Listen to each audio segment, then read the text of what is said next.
So you might remember my Farmall H that I had. I think I've got a video of it on the channel when I was taking the fluid out of the tire. Anyways, we got the tire off yesterday after everything thawed out.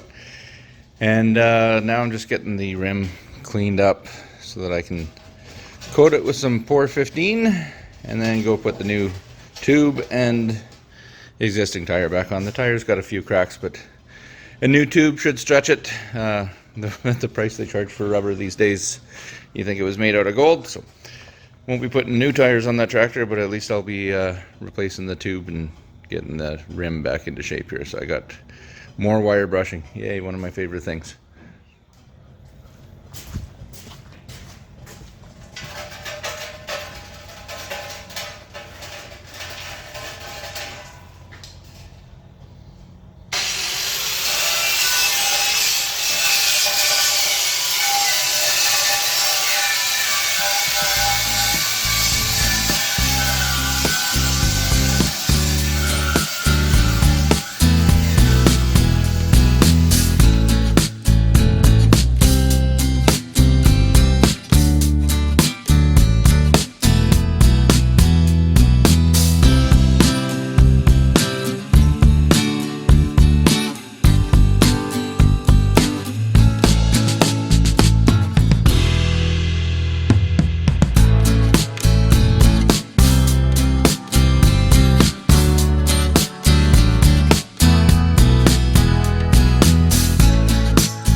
Well, you can definitely see which way this rim was sitting when this tractor was parked for years. One side's definitely got a lot more pitting than the other. It had calcium in here. When we took the tire off, the tube came out in two halves. It was completely split. So who knows how long these things have been rotting in the calcium, but they're still solid. Nothing's come through to the other side. It looks like at some point somebody's had this off and has done a repair at the valve stem hole. So that's good.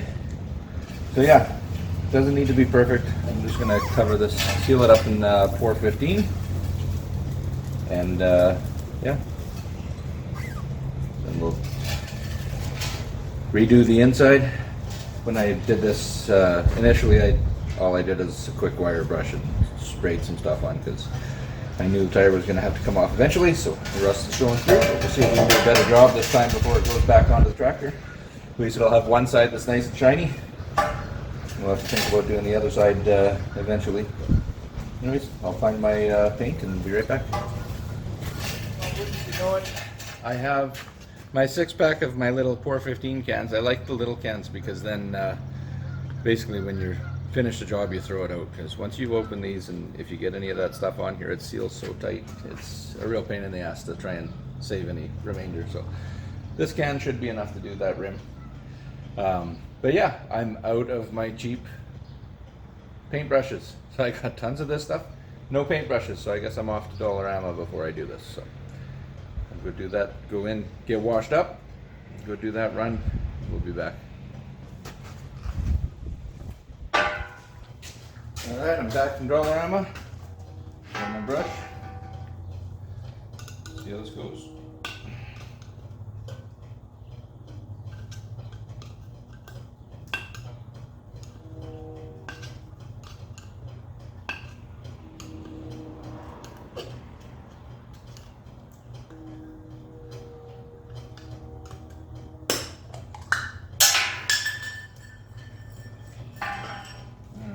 I'm going to need something to mix this with, and I think I'm going to put on some gloves, because that little splash reminded me this stuff is a real pain to get rid of.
Stuff you want to put on nice and thick.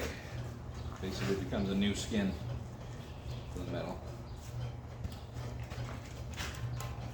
And this stuff dries hard as a rock.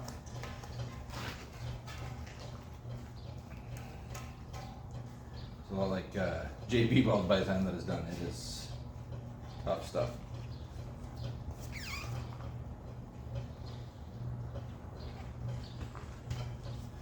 I think what we're going to do is I'm going to paint half of it, let that dry, and then I'll roll it upside down and finish off the other half.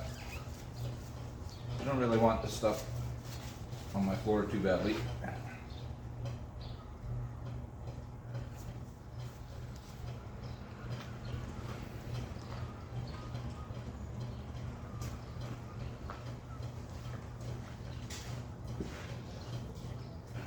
Find some blocks to make sure this thing doesn't start rolling while it's unattended. I'm gonna leave the door open. It's a little windy outside today. Gorgeous weather. I'll leave the door open. Hopefully that'll help it dry a little faster.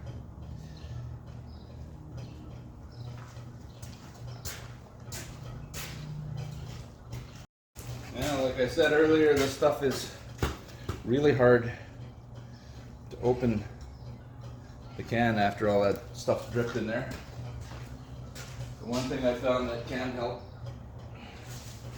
is just putting a bag between the lid and the jar. Now if I can find where I put the lid.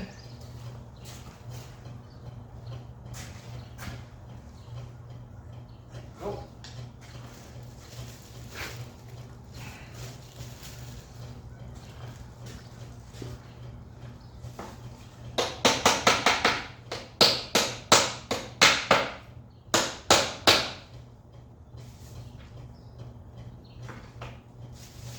With this paint, these end up being single-use brushes. You'll never clean this stuff out of them. It's nasty stuff. So, to start with another paintbrush for the other half, but small price to pay.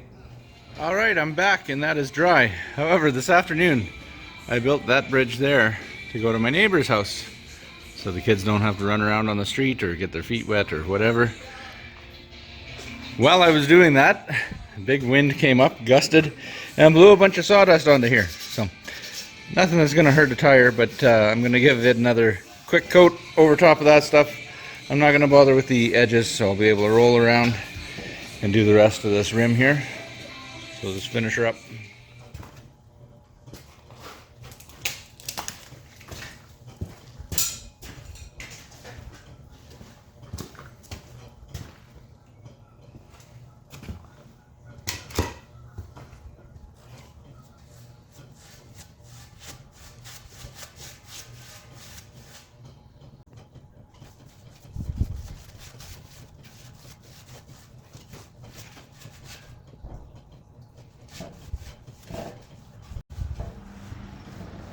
Luckily it was just really fine sawdust, so it's not going to hurt anything.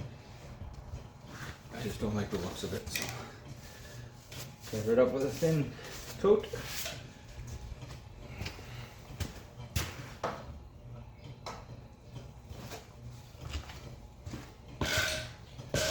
Alright.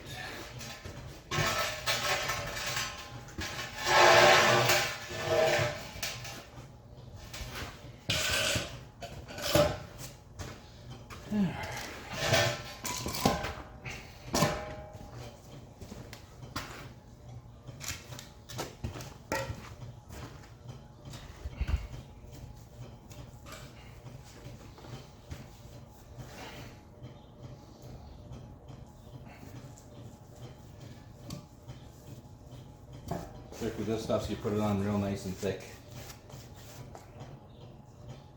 Then the wheel could rot away, and you'll still have the paint sitting there holding it structural, I swear.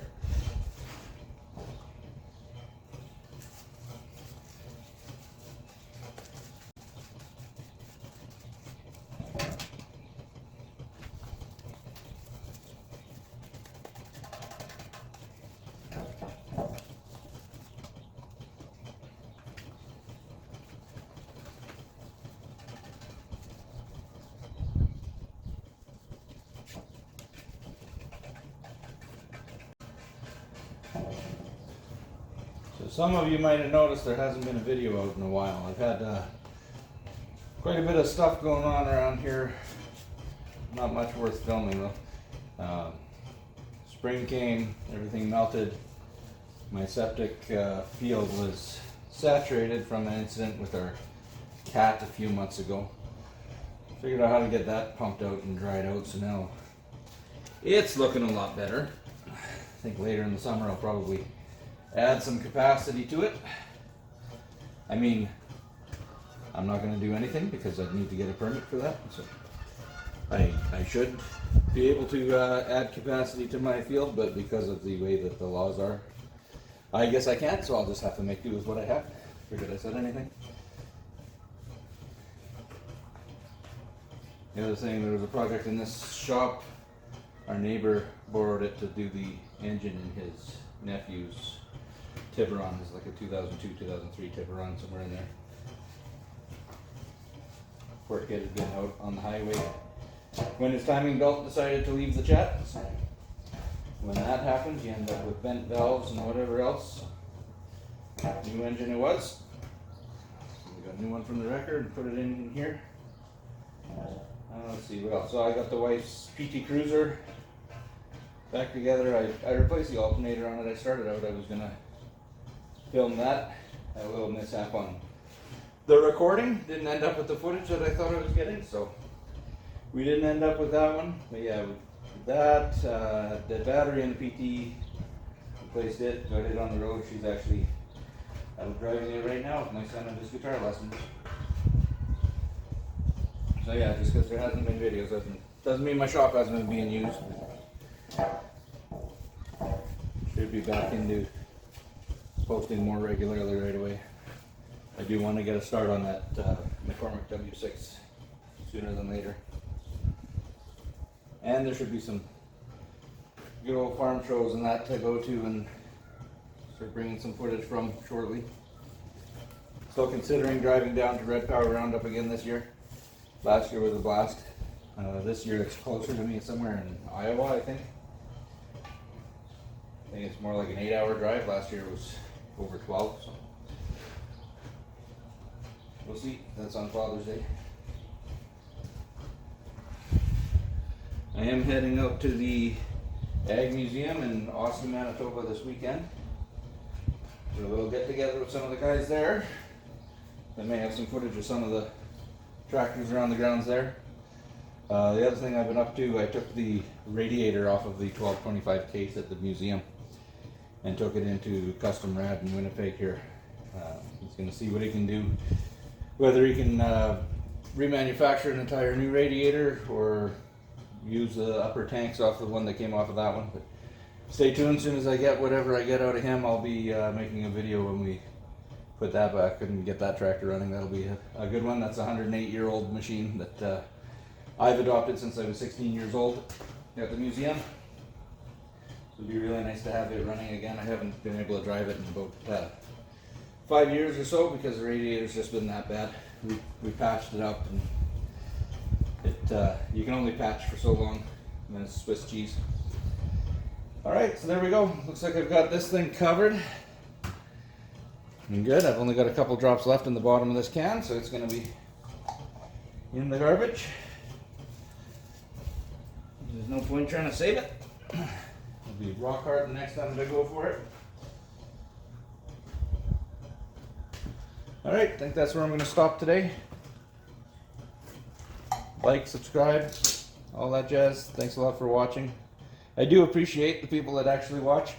It's nice to see the view count go up a little bit on some of these videos. Makes it worth doing. Anyways, we'll see you in the next one.